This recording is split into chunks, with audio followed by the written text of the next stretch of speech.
She still writes checks? Her granddaughter laughed across the brunch table, loud and proud. Mabel Cunningham, Navy vet and family matriarch, didn't say a word. She'd spent years funding birthdays, braces, and bailouts unthanked. By sundown, Lila's tuition fund would be gone. By Friday, her youngest granddaughter would inherit the trust. They giggled at the pen. Grandma wrote the legacy. Wait, before we go any further, I gotta ask where you watching from. Drop it in the comments, and don't forget to subscribe. The Savannah sun poured through the tall windows of the Peachtree Conservatory Cafe, casting dappled light across white linen tablecloths and bottomless mimosa flutes. Jazz played softly in the background, a curated playlist for an upscale brunch crowd. The host glanced down at the reservation list, then smiled a practiced smile. Cunningham party. Right this way. Mabel followed at the back of the small procession, her cane making a polite click against the polished floor. She wore her best lavender blouse, one she hadn't had reason to pull from the closet in years. Her white curls were set tight, her lipstick precise. A thin gold locket rested just above her collarbonia wedding gift, from a time no one ever asked her about anymore. Lila had already arrived, of course. She sat at the head of the long table surrounded by her curated circle. Two sorority friends from Emory, a tech bro boyfriend with a startup grin, and a stylist named Corday who wore sunglasses indoors. "Grandma," Lila songed when she noticed Mabel approaching, but the greeting barely registered. She didn't stand. She didn't move her bag from the chair beside her. The host pointed politely to the seat at the far end, next to the emergency exit sign and a wilting potted fern. Mabel's smile didn't falter. She nodded and settled in, her chair wobbling slightly against the uneven tile. A waiter appeared. "Water for you, ma'am?" "Please," she said. "No lemon." At the other end of the table, laughter erupted over a story Lila was telling about a brand deal gone wrong, something involving a swimsuit shoot, a drone, and a very angry pelican. The story wasn't funny, but they laughed anyway, loud and performative, as if they'd been coached on how to be heard. Mabel waited for the noise to settle before reaching into her purse. The card was tucked between two embroidered handkerchiefs. She'd taken her time picking eye tone of those thick cardstock types with raised script and a watercolor hummingbird. She'd filled the inside with a short, careful note in her neat handwriting and placed a personal check inside, folded once. She rose slightly and extended her hand. "Happy birthday, darling." Lila took the envelope without breaking eye contact with her phone. She slid one perfectly manicured nail beneath the flap and pulled out the check like it was a scrap of trash. "Oh my God," Lila snorted, holding it up. "She still writes checks?" The table burst out laughing. Mabel didn't. Arthur, sitting beside Miranda, sunglasses tucked into his collar, glanced over his half-full mimosa and offered a half shrug. It's the thought that counts. Miranda reached across him and patted his arm, her diamond bracelet clinking softly. "Maybe next year we Venmo her so she doesn't have to worry about the paper." Mabel folded her napkin with slow, practiced fingers. The air smelled of citrus and champagne and rosewater perfume. She had once hosted luncheons in this very building, when it was still an old bank, before Arthur converted it into what he called a brunchable asset. She remembered standing in what used to be the vault, reviewing blueprints, asking questions no one answered. No one asked her anything now. As a waiter passed with a tray of smoked salmon tartines, Mabel stood and smoothed her skirt. "Oh, Grandma." "Wait," Lila called, realizing something was off. "Don't you want to stay for cake? They're doing gluten-free something. Chocolate." Mabel's voice was steady, almost pleasant. "I'm sure it'll be sweet enough without me." She didn't wait for a reply. As she walked toward the door, she passed a wall covered in mirrored panels. She caught her reflection upright, composed, a woman still standing where they all thought she'd already fallen. Outside, the breeze carried a faint scent of gardenia and salt. She paused for a moment, watching a young couple take selfies beneath the brunch sign. Then she reached into her purse and pulled out a slim envelope, the carbon copy of the check she'd given Lila. Slowly, she tore it in half, then again the pieces fluttering like dry leaves into the nearby trash can. Across the street, a black sedan pulled up. Greg Foster leaned against the driver's side door, holding a manila folder. Without looking back, Mabel crossed the street. The air inside Greg Foster's office was cool, quiet, and scented faintly with lemon polish and old paper. Floor-to-ceiling bookshelves lined the walls, crowded with legal volumes. "Please," she said. "No lemon." At the other end of the table, laughter erupted over a story Lila was telling about a brand deal gone wrong, something involving a swimsuit shoot, a drone, and a very angry pelican. The story wasn't funny, but they laughed anyway, loud and performative, as if they'd been coached on how to be heard. Mabel waited for the noise to settle before reaching into her purse. The card was tucked between two embroidered handkerchiefs. She'd taken her time picking eye tone of those thick cardstock types with raised script and a watercolor hummingbird. She'd filled the inside with a short, careful note in her neat handwriting, and placed a personal check inside, folded once. She rose slightly and extended her hand. "Happy birthday, darling." Lila took the envelope without breaking eye contact with her phone. She slid one perfectly manicured nail beneath the flap and pulled out the check like it was a scrap of trash. "Oh my God!" Lila snorted, holding it up. "She still writes checks?" The table burst out laughing. Mabel didn't. Arthur, sitting beside Miranda, sunglasses tucked into his collar, glanced over his half-full mimosa and offered a half shrug. "It's the thought that counts." Miranda reached across him and patted his arm, her diamond bracelet clinking softly. "Maybe next year we Venmo her so she doesn't have to worry about the paper." Mabel folded her napkin with slow, practiced fingers. The air smelled of citrus and champagne and rosewater perfume. She had once hosted luncheons in this very building, when it was still an old bank, before Arthur converted it into what he called a brunchable asset. She remembered standing in what used to be the vault, reviewing blueprints, asking questions no one answered. No one asked her anything now. As a waiter passed with a tray of smoked salmon tartines, Mabel stood and smoothed her skirt. "Oh, Grandma, wait," Lila called, realizing something was off. "Don't you want to stay for cake? They're doing gluten-free something." "Chocolate." Mabel's voice was steady, almost pleasant. "I'm sure it'll be sweet enough without me." She didn't wait for a reply. As she walked toward the door, she passed a wall covered in mirrored panels. She caught her reflection upright, composed, a woman still standing where they all thought she'd already fallen. Outside, the breeze carried a faint scent of gardenia and salt. She paused for a moment, watching a young couple take selfies beneath the brunch sign. Then she reached into her purse and pulled out a slim envelope, the carbon copy of the check she'd given Lila. Slowly, she tore it in half, then again the pieces fluttering like dry leaves into the nearby trash can. Across the street, a black sedan pulled up. Greg Foster leaned against the driver's side door, holding a manila folder. Without looking back, Mabel crossed the street. The air inside Greg Foster's office was cool, quiet, and scented faintly with lemon polish and old paper. Floor-to-ceiling bookshelves lined the walls, crowded with legal volumes that hadn't been cracked open in years but still gave the place the gravity of decisions made in whispers. Mabel sat in the wingback chair across from Greg's desk, her bag perched neatly in her lap. Her posture was straight, regal, almost. Greg adjusted his reading glasses, squinting at the paper she had handed him. "You're sure?" Her smile was small but certain. "It's time." He leaned back, lips pressed into a line. "You know this is going to stir the hornet's nest." She opened her bag and pulled out a worn leather ledger's frayed, pages annotated in the same neat handwriting she'd used in Lila's birthday card. She flipped it open, careful and deliberate. "They've already built their hive on my porch," she said, tapping a page. "I'm just closing the screen door." Greg exhaled. He wasn't surprised, not really. He'd seen the change start years ago, Arthur growing slicker, Lila growing louder, Miranda smiling smaller. But Mabel had always been the silent fulcrum, the one who kept things steady. If she was moving now, it meant the ground was already shaking. "I'll remove Arthur and Lila as secondary beneficiaries," he said, glancing at his computer. "That leaves only." "Jenna stays," she said, without hesitation. He nodded.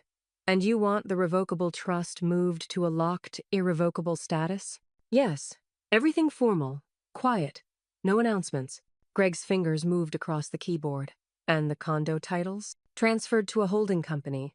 Use the old one, MC Holdings. They won't notice until they need a tax write-off." She watched the lines of code fill the screen, her reflection faint in the glass. "They're already spending what isn't theirs," she said softly. I just don't want them using my name to buy the matches they'll burn me with. Greg turned toward her, hesitating. Mabel, this isn't just a financial cut. It's a message. I know, she said, her eyes meeting his. It's not one I planned to send twice. Dinner that night was at Arthur and Miranda's house, sprawling, cold-edged colonial in midtown Savannah, with a magazine kitchen no one cooked in. Mabel arrived 10 minutes early, as always. She brought a bundt cake she'd baked that morning, wrapped in cellophane with a bow she tied herself. Miranda thanked her with a smile that didn't quite reach her eyes. "Sit," Arthur called, pouring wine into 3 oversized glasses. "We were just talking shop. Got something big in the pipeline, thought you might like to hear it." Mabel eased into the chair at the end of the table, glancing at the oak sideboard.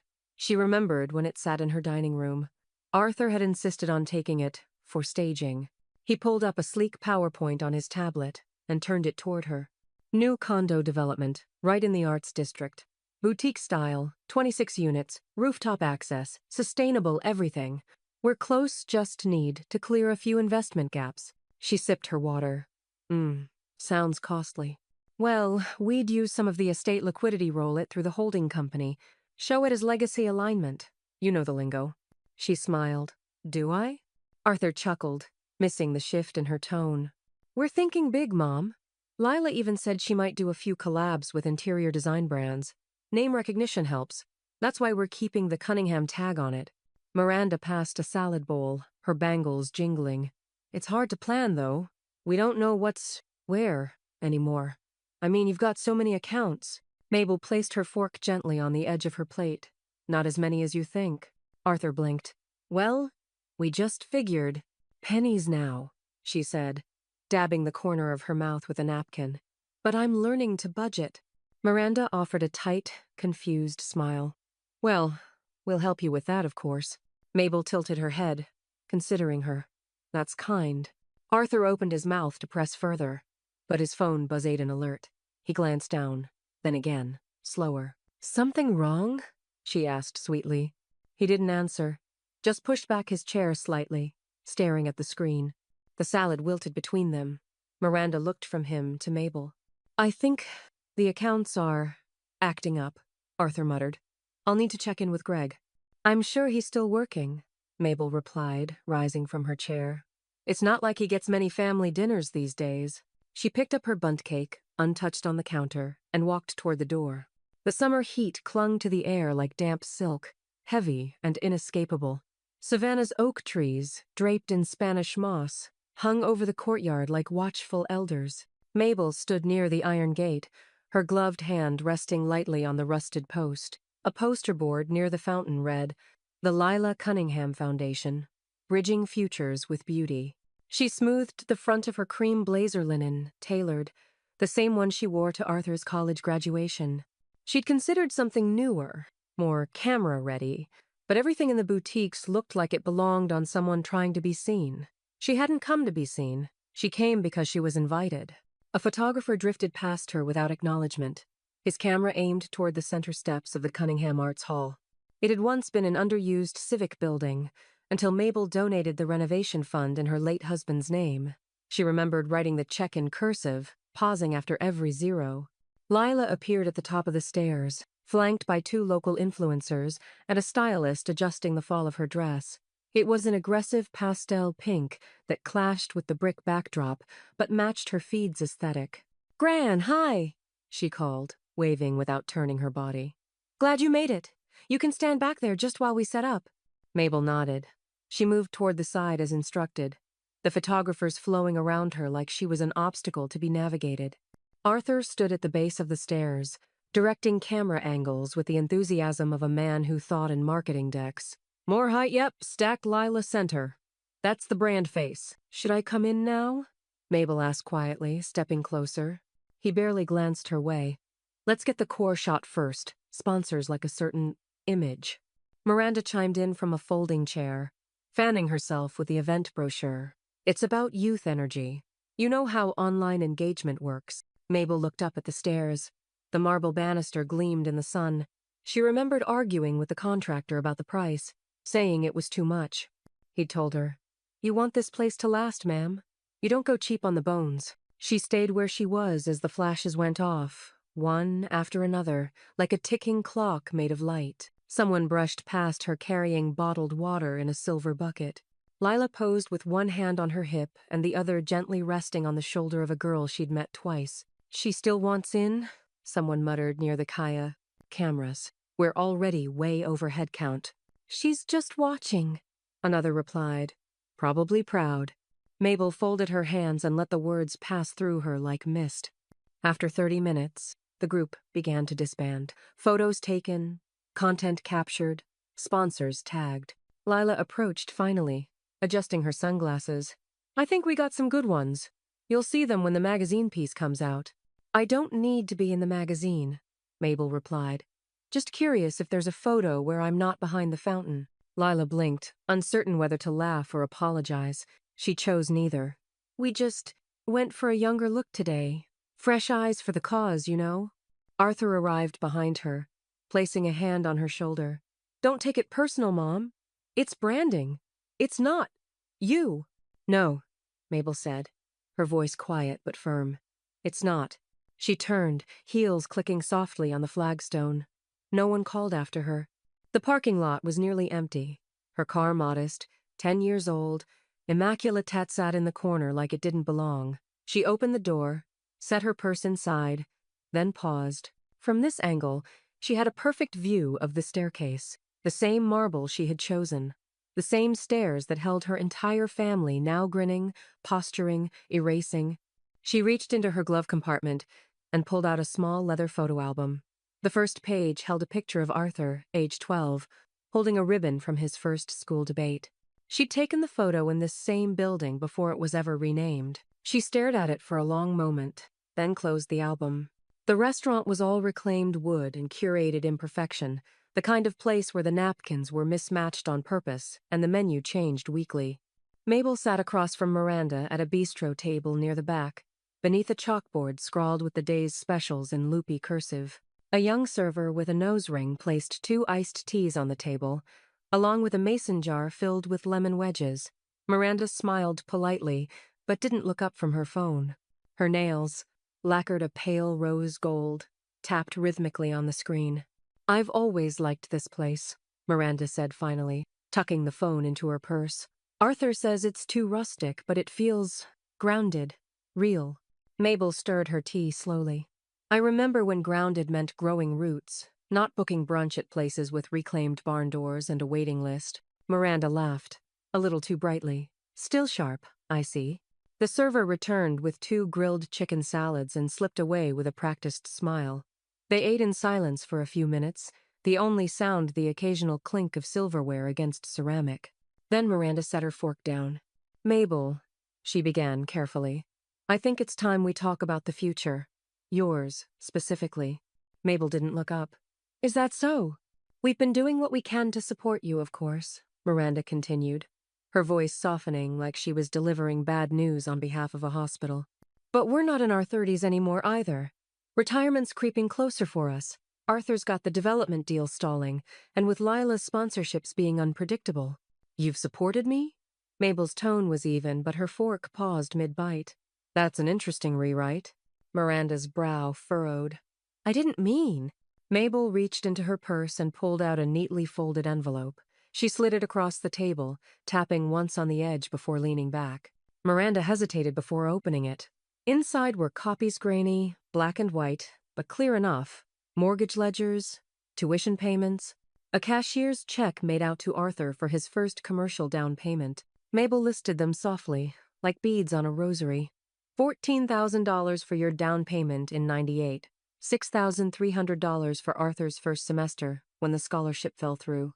$9,800 for Leela's braces. 3 years of property tax, paid quietly. Because Arthur forgot. Miranda looked down, hands suddenly still. "I'm not asking for it back," Mabel said. "I've never asked for anything back. But don't sit across from me, in a place I paid to renovate, and tell me you've been supporting me." Arthur appeared suddenly, jacket slung over his shoulder, sunglasses propped on his head. He leaned down and kissed Miranda's cheek, then pulled out the 3rd chair. "Hey, Mom. Didn't know you two were already into the heavy talk." Mabel met his eyes. Just finishing it, actually. He grinned. Listen, I've been thinking maybe it's time we consolidate some things, streamline the estate a bit. I've got a guy who could set up a family financial trust, simplify everything, make it efficient. I know some of the stuff's still in your name, but if we transition now... Arthur. Mabel's voice cut clean through the buzz of the lunch crowd. That was years ago. Things change. His smile flickered. Exactly. She reached for her bag and pulled out her wallet. From it, she removed a folded 20 and a crisp 10, setting the M gently on the leather check tray. I'll cover lunch today, she said. Don't want to be a burden. Neither of them reached for the money. Arthur frowned. You don't have to. I know. She stood, straightening her blazer. Miranda looked up at her, uncertain. Mabel, we're family. That's what I used to think, Mabel said quietly. But maybe that too has changed. She walked out into the brightness, the door swinging gently behind her. The clicking stopped. Arthur sat motionless at his office desk, the screen glowing dimly in the mid-morning light. He hovered over the login portal for Mabel's estate account, blinking at the red banner that now stretched across the screen. Access denied. Credentials invalid or revoked. He typed the password again, slower this time. The same password Greg had helped him memorize 5 years ago. Caps lock off. No typos. Still. Denied. He slammed his palm against the desk. From across the room, Miranda glanced up from her tablet. Something wrong with the portfolio? Arthur didn't answer. He yanked open the bottom drawer and pulled out a manila folder full of old documents, trust paperwork, notarized copies, the kind of things he hadn't looked at since Lila's high school graduation party. He rifled through them like they might hold a reset button. Nothing had changed on paper, but something was wrong. I need to call Greg. Miranda set her tablet down slowly. Arthur, what exactly are you trying to access? He ignored her.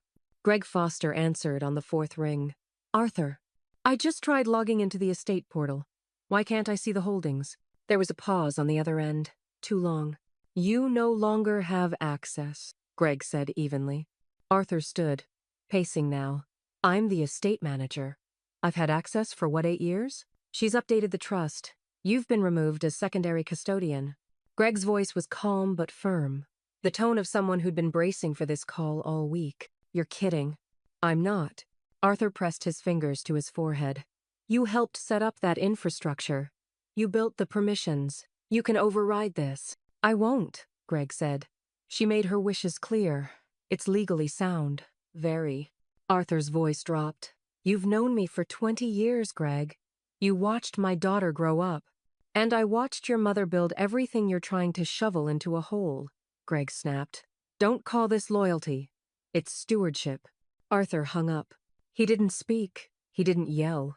He just moved fast, quiet, unblinking down the hall and up the stairs of the house they'd remodeled to look like a luxury Airbnb. Mabel's old bedroom was now technically a guest suite, but they hadn't changed much. Her 4-poster bed still stood by the window. Her oak dresser still sat beneath the mirror she'd brought from Charleston. Arthur crossed the room and knelt beside the closet, tugging back the old area rug. Gone. The safe was gone. He stared at the floorboards. The dust still held the rectangular outline, like a ghost had left behind its footprint. Miranda stood at the door, hand gripping the frame. Her voice was barely a whisper. Did she move everything? Arthur stood, breathing hard. Apparently. She stepped into the room, scanning the emptiness. Do you think she suspects something? She knows something, he said. She's making sure she dies on her terms. A voice echoed from downstairs. Dad? Arthur and Miranda froze. Lila was standing at the bottom of the stairs, her phone in one hand, a coffee in the other, barefaced and in high-end sweats. I just got a call from the bursar's office, she said. The tuition fund hasn't been renewed. They said I need to provide alternate payment. Arthur moved down the stairs slowly, a man descending into something thick and irreversible. We'll figure it out. Lila followed him into the kitchen. What the hell does that mean? I was counting on that fund. I already told NYU I'd be finishing the certificate. It's not there anymore, Lila. Her jaw dropped. She took it? She took it? But that was supposed to be mine. She's not dead yet, Arthur snapped. Then quieter, darker. But she's acting like it. Miranda watched him from across the island. arms crossed. What are you going to do? Arthur opened the fridge, pulled out a bottle of water, and stared at nothing. Then, I'm going to find out where she moved it all, and then I'm going to undo it. The marquee outside the Azalea Street Playhouse read, Cunningham Legacy, a private celebration of purpose. Gold foil letters on a black velvet board. Simple, classy, vague. Arthur stood on the curb, squinting up at it. Press better show, he muttered, tugging his blazer straighter. This kind of thing isn't cheap. Miranda adjusted her earrings in the window's reflection. It has your mother's name on it. They'll come. Behind them, Lila stepped out of the town car with Corday in tow and 2 fingers holding an iced oat milk latte like a prop. Do we know the dress code for this? I went with upscale creative mourning just in case. Arthur waved off the sarcasm. Smile. This is image rehab.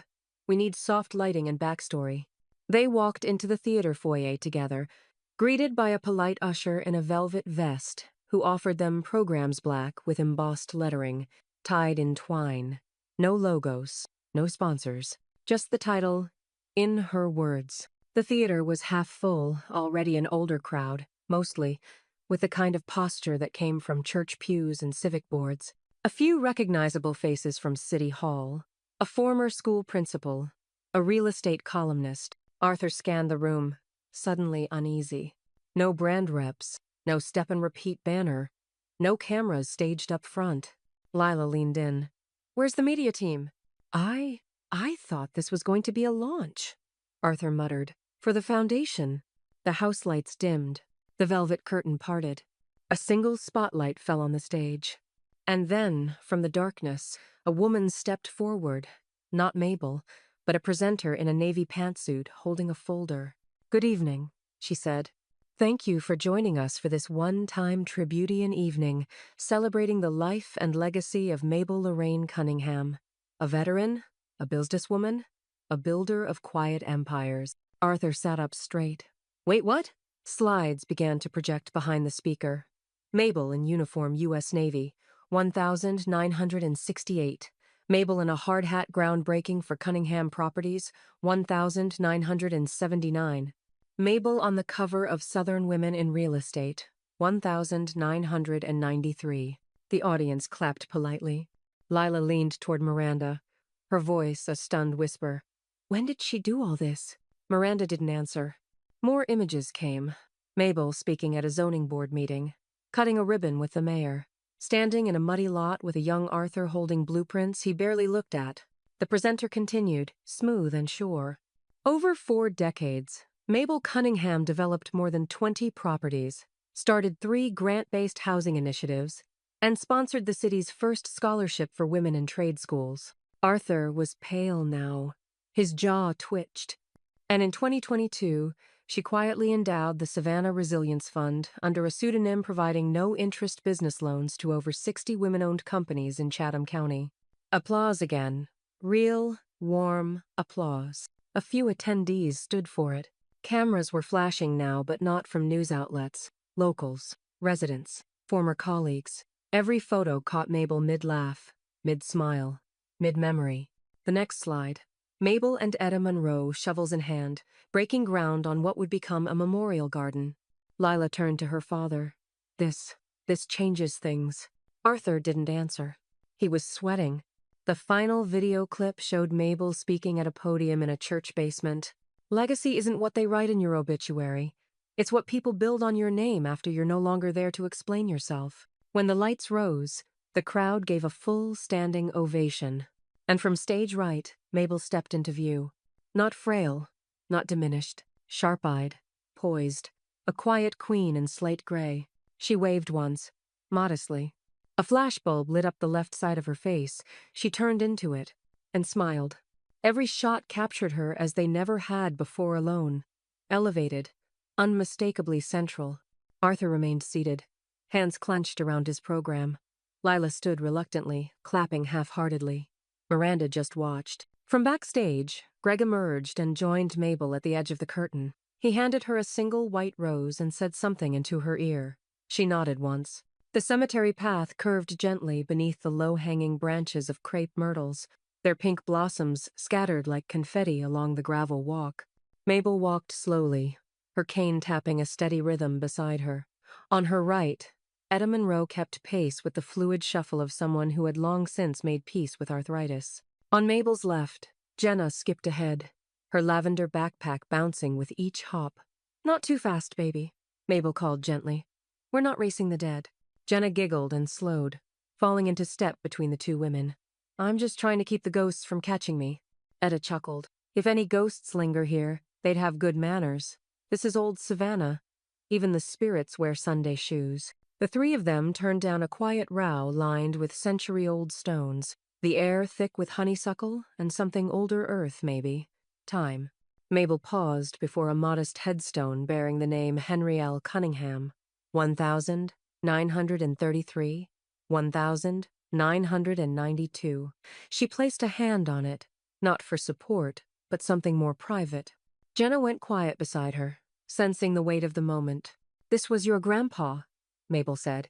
"He built with his hands, didn't leave much money behind, but he left me a blueprint." Jenna looked up. "Did he teach you how to write checks?" Mabel blinked, then laughed, the sound bright and sudden. "No, honey. That came later. But he taught me to count slow and give fast." Jenna reached into her backpack and pulled out a notebook. On the cover, doodles, stickers, a tiny sticker of a glittering piggy bank.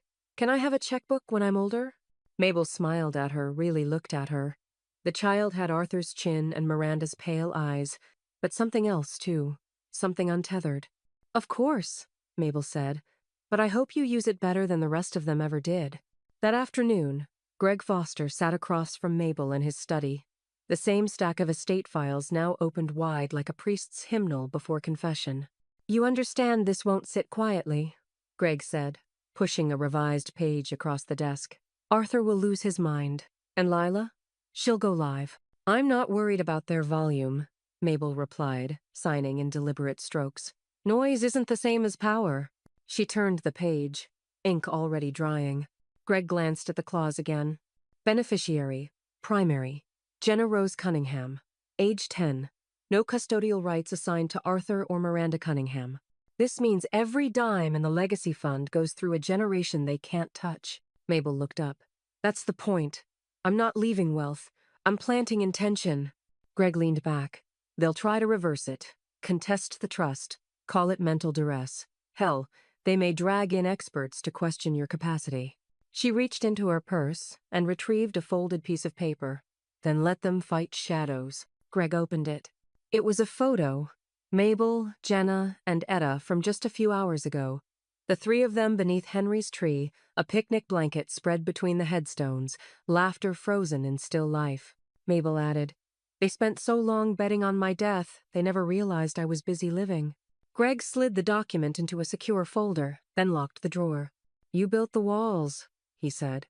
"And now you've locked the door." She nodded once, resolute. That night, Jenna sat on her twin bed, a pink lamp casting soft light on her math homework. A checkbook, Mabel's old one, empty now but filled with scribbles, rested beside her elbow. She was practicing signatures. From the hallway, Arthur watched her in silence. Something sharp flickered in his expression, resentment, maybe, or fear. He turned before she saw him. Lila hit post without reading it back. She sat cross-legged on her California king bed, ring light glowing, 3 phones balanced across a wireless charger like weapons waiting to reload. Her thumbnail was chipped. The oat milk latte on the nightstand had gone cold hours ago.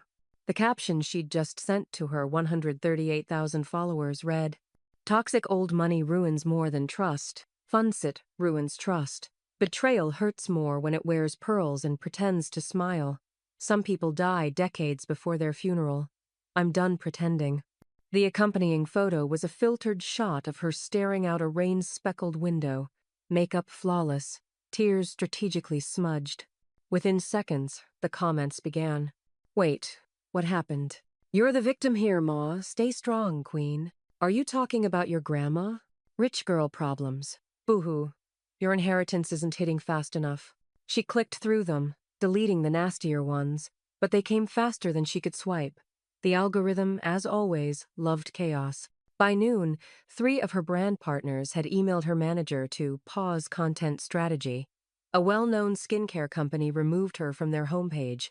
The damage was spiraling, public and personal, with all the cruelty of the very spotlight she'd spent years chasing. Arthur burst into her room without knocking. "What the hell did you do?" Lila looked up, startled. "You saw it?" "Saw it?" he barked. "Everyone's seen it. Do you have any idea how this makes the family look?" Lila grabbed her phone, defensive. "I was being honest. She's been freezing us out. She pulled the tuition fund. She made you look like a brat," he snapped. "And now you've confirmed it." Lila's lip trembled. "It's not fair," Arthur paced. "That doesn't matter. Perception is all that counts. Sponsors are pulling out because you decided to pick a fight with your 76-year-old grandmother in public." From the hallway, Miranda called softly, "She's on the line." Arthur turned. "Who?" "Greg Foster." He stormed down the hall, grabbing the landline off the counter like it had insulted him personally. "You've got to fix this," Arthur said without preamble. "She's made changes that are aggressive, undermining the family structure." Greg's voice came cool and flat through the receiver. "That structure was built on her money. I'd hardly call her reclaiming it an act of aggression." Miranda stepped beside Arthur, trying to sound calm. "Greg, hypothetically, could this trust be contested?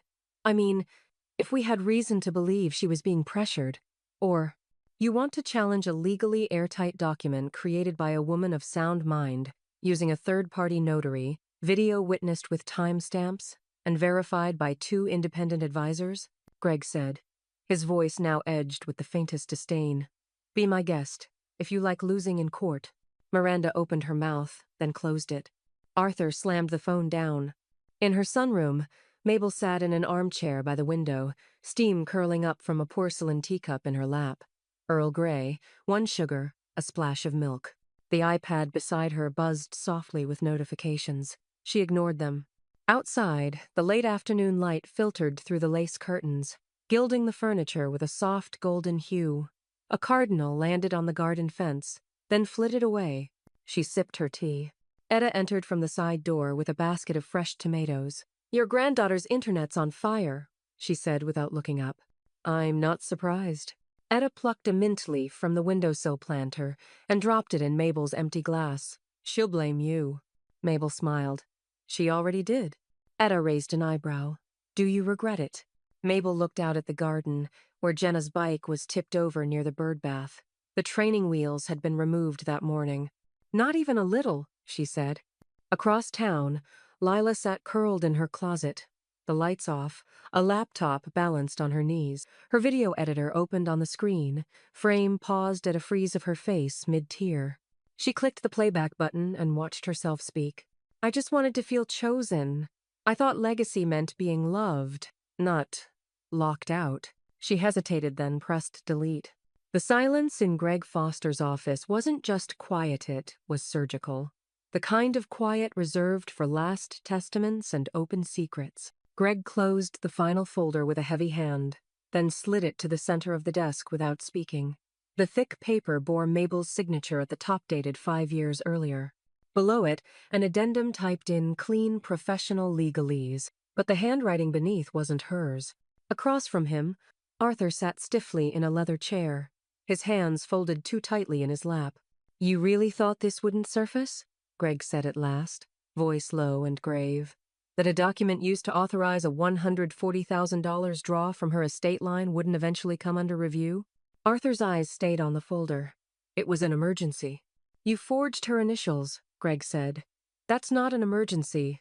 That's a felony."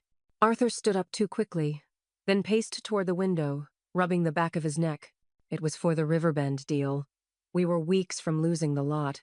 The bank needed soft money on file, and Christ, I was going to put it back." Greg didn't look up. "But you didn't." The weight of it hung in the air. "I was going to," Arthur said again, his voice cracking now. "I had every intention." Greg leaned back in his chair.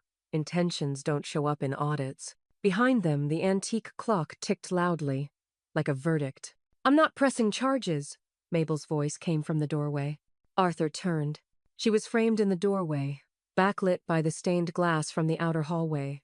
She didn't look angry, just older than she had in weeks. Her hands were steady, her face unreadable.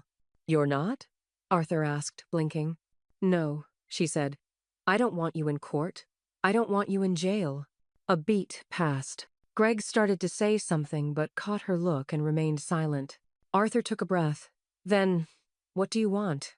"I want you out." She walked into the room, placed her purse gently on the chair beside Greg, and sat.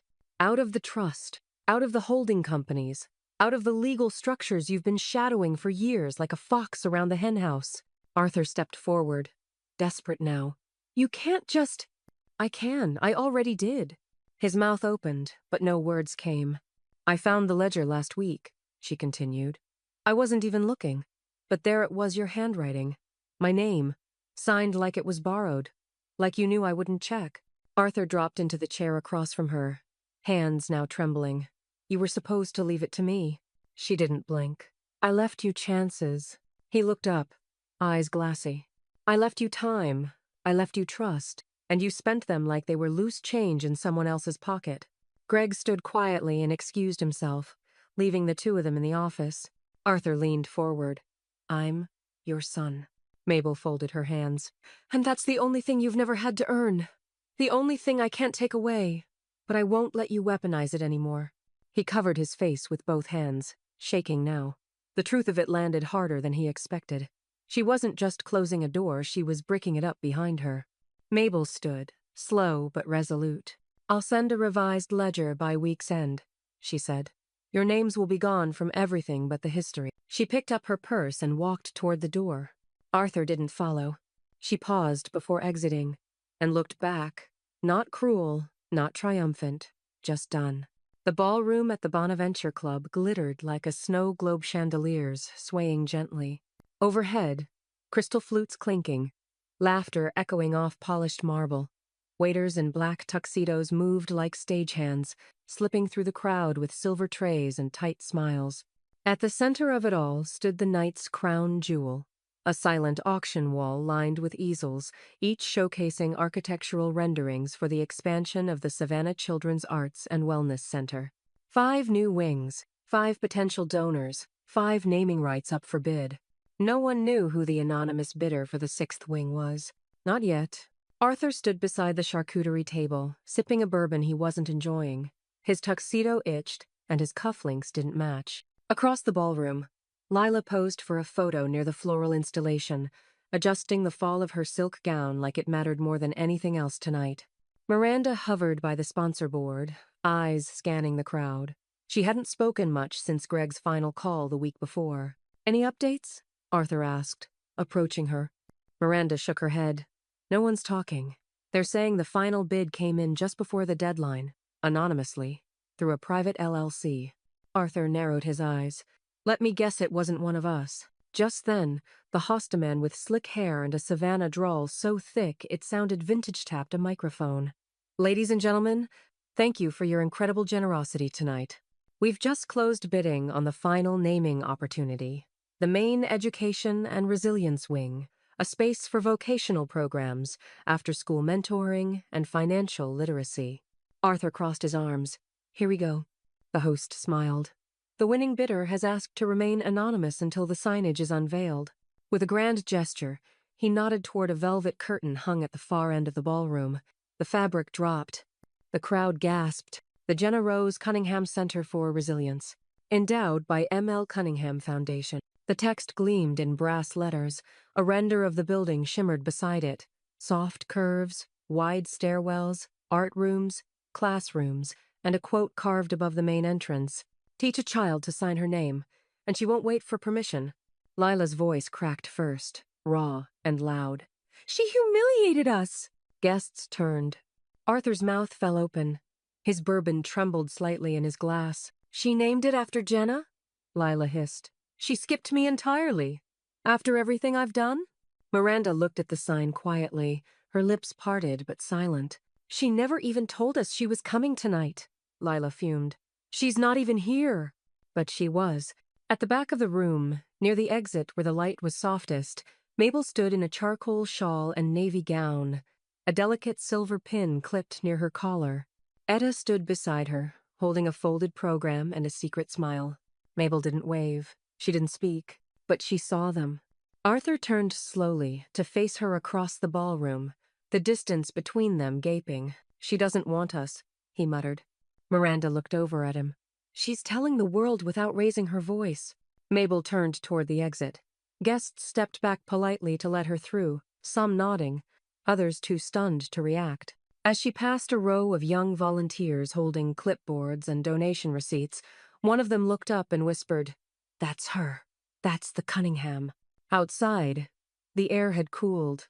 The sky above Savannah was dark velvet, pinpricked with stars. Greg was waiting by the car. "She made a scene," he said lightly. Mabel raised an eyebrow. "Number they made a scene. I just made a donation." He opened the door for her. "I assume this will escalate things," Greg said. Mabel smoothed her skirt before stepping in. "If they think this was about money, they're still watching the wrong curtain." Rain tapped softly against the windows of Mabel's study, the kind that fell without apology but also without drama. The room was warm with lamplight, quiet save for the occasional rustle of paper and the soft sigh of old floorboards settling into themselves. At her desk, Mabel unscrewed the cap of a black ink pen. The checkbook lay open in front of her, the cover worn, the pages fewer than she remembered. Her handwriting had changed slightly over the year slower now, but still neat, still hers. She didn't hesitate. "Pay to the order of the Jenna Rose Cunningham Education Trust. Amount, $250,000. Memo, for a future she'll shape, not inherit."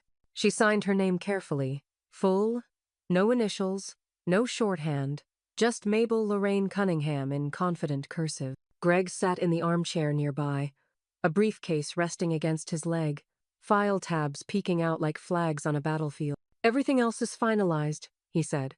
"The properties, the legacy fund, the business shares. You'll retain lifetime discretionary power. Jenna gets the rest, incrementally, through a third-party trustee." Mabel nodded. "Make sure Etta gets visitation access to the books." Greg smiled. "She already has the login." Mabel folded the check, slid it into a linen envelope, sealed it with wax, and pressed her ring gently into the soft red. She let it sit on her desk. She wasn't sending it. She was leaving it. Across town, Arthur stood at the kitchen island, his phone vibrating on the marble counter like a wasp trapped in glass. He picked it up and read the email's subject line twice before clicking. "Notice. Final estate account closure effective immediately." A single sentence followed.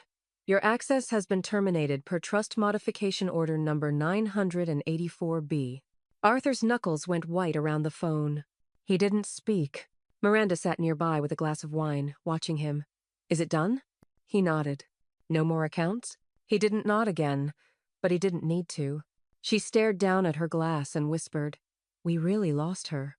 Lila went live at 8:41 p.m., framed by candlelight and faux vulnerability. Her followers had dipped, but her engagement still surged when drama cracked the surface. "I won't say names," she began, brushing a hair from her face. "But you can love someone and still call out their behavior. You can be grateful and still be wounded." Comments flooded in. She pretended not to read them. "You don't get to decide who becomes your legacy," she continued. "You don't get to erase people just because they don't fit your final story." She didn't cry, but her voice quivered. Across her screen, hearts floated up in a steady, stream-pink, red bleeding. She smiled faintly, then ended the stream without a goodbye. 10 minutes later, her inbox lit up with 4 messages, all from brands, all using the same phrase. "We're stepping back from public affiliation at this time." She threw the phone across the room. It hit the closet door and landed face down on the carpet. Back in Mabel's study, the wax seal had cooled. She picked up the envelope, held it for a moment, and then opened the bottom drawer of her desk. Inside was a small wooden box with brass hinges. She placed the envelope beside another item already waiting there. The check she had written for Lila's birthday, the one torn in half. Years ago, she'd meant to throw it away. She hadn't. She never would. Mabel lifted the envelope from that day, still faintly smelling of perfume and rose powder, and placed it gently atop the final check. 2 generations, 2 pages, one kept, one never cashed. She closed the box and locked it. From the window, the rain had softened. A few breaks in the clouds revealed the faintest trace of moonlight. She poured herself a small glass of scotch and sat back, legs crossed, gaze resting on nothing in particular. She didn't need to say it aloud. It was done. The knock came just after 6. Mabel didn't answer right away. She stood in the hallway, back straight, one hand resting on the edge of the console table where Henry's watch still sat wound every Sunday out of habit, not necessity. The second knock was softer. She opened the door. Lila stood on the porch, hair pulled back, no lashes, no liner. Just a navy cardigan over a t-shirt that read "Breathe Through It" and jeans that hadn't been torn on purpose. Her phone wasn't in sight. "I didn't know where else to go," she said. Mabel stepped aside. "Good thing you remembered where I live." The door shut behind them with a sound that felt louder than it was. They sat at the kitchen tablano candlelight.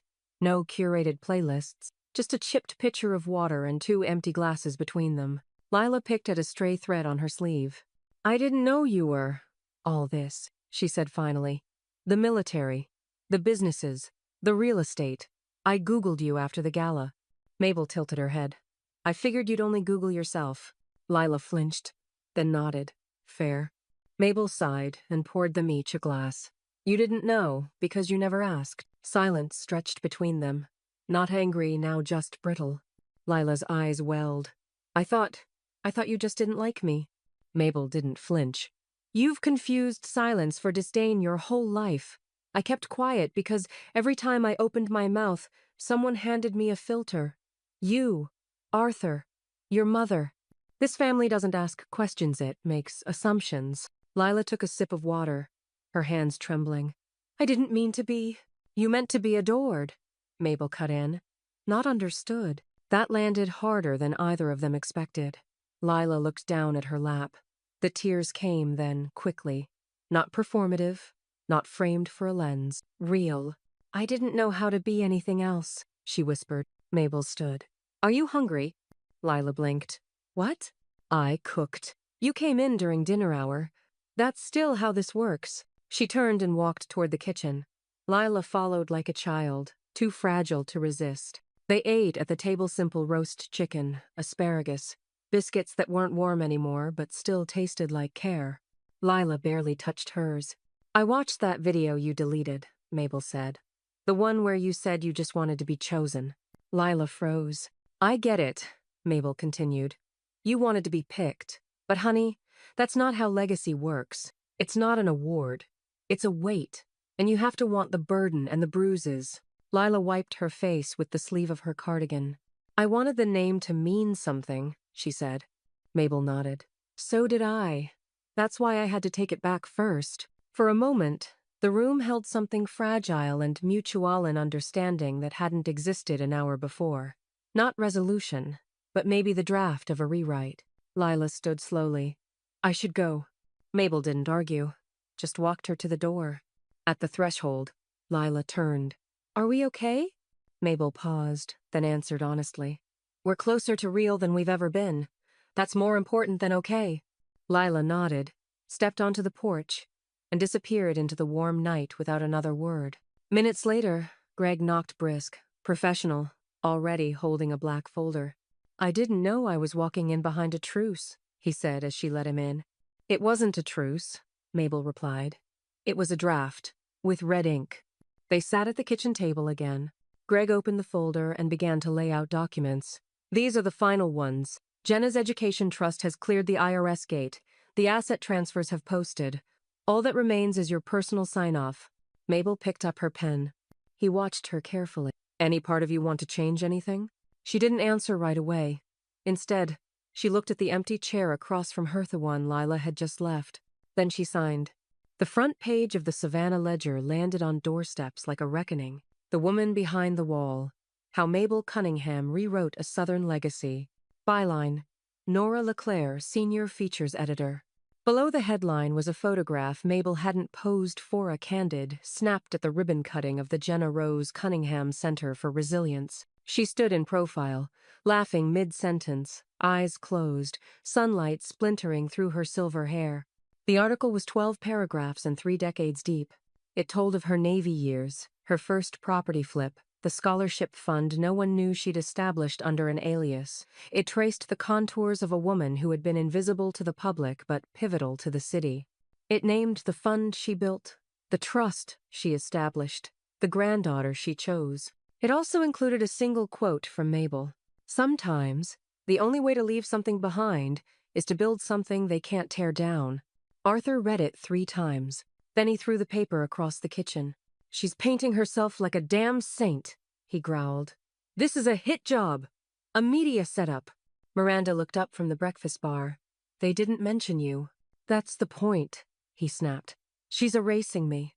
He grabbed his phone, scrolling with clipped urgency. "I'm calling Donnelly. There's grounds for a defamation suit here. Emotional distress, misrepresentation of familial structure, something." Miranda stood quietly and walked out of the room. Arthur's attorney declined the case. "We'd be laughed out of court," Donnelly said, voice flat. "You'd be suing your mother over a story about her own life. You're not even mentioned. No damages. No grounds." Arthur stared at his phone long after the call ended. No one was coming to fix it. Later that week, Miranda sat across from him at the dinner table, divorce papers in front of her. Her voice was calm, not cruel. "You haven't looked at me since she cut you off," she said. "Not really." Arthur stared down at the signature line. "You were building off her name," Miranda continued. "Now that it's gone, I don't think you know what to build anymore." He didn't stop her when she left. Mabel's memoir dropped quietly, no fanfare, no book tour, just a black and white cover and a title printed in serif font. The Unedited Woman, Essays on Earning the Quiet.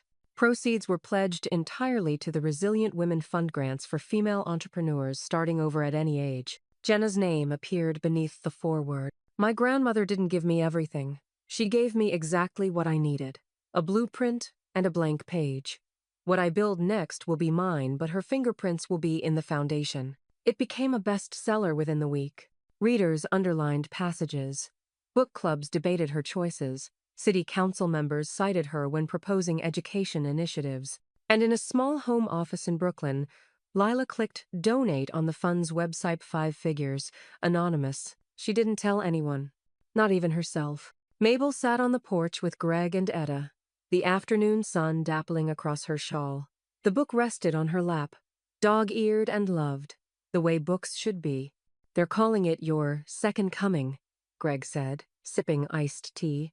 One headline read, "Savannah's Silent Queen Finally Speaks." Mabel snorted. If they'd listened years ago, they wouldn't need subtitles now. Etta cackled. Mabel looked out toward the garden, where Jenna was helping replant the herb box. "She's learning to shape what's hers," Mabel said. "Not just inherit what's mine." Greg leaned back in his chair. "That's what legacy actually means," she nodded slowly. "A name doesn't mean anything unless the next person earns it." A car pulled into the drive. Mabel didn't need to turn to know who it was. The paint was still drying on the baseboards when Mabel walked in that morning, slow and steady, cane in one hand and scissors in the other. Not ceremonial scissors, real ones. Office grade, slightly dulled. Honest. The front door of the new community center opened onto what had once been a shuttered post office, gray and forgotten, surrounded by cracked pavement and overgrown hedges. Now it gleamed in soft sage green, with a copper plaque fixed beside the door. The Legacy Room, founded by the Mabel L. Cunningham Trust, for women who start again. Inside, the walls were lined with photo frames each. One simple, black-edged, no captions, just faces, some laughing, some proud, some mid-cry, mid-sweat, mid-rebuilding. Mechanics, bookkeepers, gardeners, women who had filed for business licenses after surviving the unspoken. Mabel walked past them slowly, eyes landing on each. She had mentored every one of them, quietly. Some in person, some through grants, some just by listening. In the center of the room stood a long walnut tablino cloth, no centerpiece. Around it were folding chairs pulled in from every corner, already scuffed with anticipation. Jenna stood near the doorway in a pale yellow dress, the scissors now in her hands. Her hair was pulled back with bobby pins and optimism. Mabel stepped back beside Greg and Etta. "You ready, sugar?" she asked. Jenna nodded. "Do I say something?" "You already are," Mabel said. Jenna stepped forward, held the ribbon tight, and with a quick snip, split it clean down the middle. The crowd, small, local, intentional, applauded. A nearby teacher hugged her partner. One of the women from the photo wall wiped her eyes. Outside the building, parked just beyond the last row of cars, Arthur sat in his black sedan, engine running. The window was down halfway. He could see everything. Jenna, Mabel, the plaque, the people cheering. But no one saw him. He gripped the steering wheel tighter, as if that might anchor him to something he still understood. But the applause didn't stop. It rose and expanded, not for him, not anymore. In the distance, a pair of kids ran past the car, laughing, their sneakers kicking up dust. He didn't move. Inside, Greg leaned toward Mabel, adjusting his tie. "You changed the narrative," he said quietly. Mabel smiled, small but certain. "Number, I just wrote it myself." Etta slid a clipboard into her bag and handed Jenna a packet of welcome letters to give out. "They start arriving next week. The first cohort. We've got 15 women coming through the door before September." Jenna looked over the names. "I'm supposed to help them?" "You're supposed to learn beside them," Mabel said. "That's how real leadership works. You don't give people ladders. You teach them how to build scaffolding." Jenna nodded. Then she glanced at the door. "Is Dad coming?" Greg paused. Mabel answered without looking. "Not today." Out in the parking lot, Arthur finally turned the key in the ignition. But he didn't drive off. He sat for a while longer, watching a building he didn't help raise, watching a legacy that no longer bore his fingerprints. And from inside, Mabel watched him too, just once, through the front window. She didn't wave. She didn't flinch. She simply turned back toward her namesake, the girl with her own key now. The sidewalk still held the warmth of the afternoon as Mabel walked to the corner bank, the one with the ivy curling around its columns like it had something to whisper. Her cane tapped against the concrete in measured rhythm, and under her arm she carried her old leather checkbook, creased, worn, held together by quiet defiance. Inside, the teller greeted her by name. She nodded in return but didn't pause. This wasn't a transaction. This was punctuation. She sat at one of the waiting desks near the window, withdrew a blank check, and opened her pen. Not a stylus, not a phone, a pen. The same pen Arthur once mocked, the same one she used to sign off on every chapter they'd never bothered to read. She filled it out deliberately. Pay to the order of Mabel Lorraine Cunningham. Amount, $0. Memo. For remembering it all. She smiled at it, then laughed. She reached into her handbag, pulled out a self-inking red stamp, and pressed it against the paper. Void. Across town, they were probably still circling their silence like vultures. Arthur stewing in the husk of a business he never built. Lila folding gratitude into PR-friendly contrition. Miranda drifting toward a life no longer tethered to legacy. But none of that mattered here. This was hers. She folded the check, walked to the lobby's bulletin wall where blank deposit, slips lived and framed announcements were pinned, and slipped the paper into her purse's side pocket. Outside, the air was cooling. Summer had begun its slow retreat. Jenna was already waiting on the porch when Mabel returned, barefoot, legs curled under her, a composition notebook open in her lap, a pencil tucked behind her ear. "You went to the bank?" Jenna asked. "I took a walk," Mabel answered. Jenna tilted her head. "They still don't get it, do they?" Mabel unlocked the front door but didn't open it. "They never opened the envelope," she said. She reached into her coat pocket, pulled out a weathered slip of linen, paper-creased, worn thin, the flap still bearing the faint stain of old perfume and something older still, disappointment. The check envelope, the one from Lila's birthday brunch, years ago. She held it out. Jenna took it gently, turning it over in her hands, her brows furrowed. "Why keep it?" Mabel smiled. "Because it wasn't for her. Not really." Jenna slipped the envelope into her notebook like a pressed flower. "I think I get it now," she said softly. Mabel opened the door and stepped inside. The foyer smelled like lemon oil and paper. On the far wall, she placed the voided check inside a square brass frame, just above the light switch. She straightened it once, stepped back, then nodded. Behind her, Jenna whispered, "That's a weird thing to frame." Mabel didn't turn around. "Is it?" "No," Jenna said after a moment. "Not at all." They stood together in the hallway, generations apart and suddenly aligned. The air between them felt less like inheritance and more like intention. Mabel walked toward the living room, where Etta had left the lamp on, and the record player waited with its arm raised like a question. The day had one breath left in it. She looked down at her pen, still uncapped in her hand. She capped it slowly, and whispered just for herself. They giggled at the pen. She turned to Jenna and smiled. "I wrote the legacy.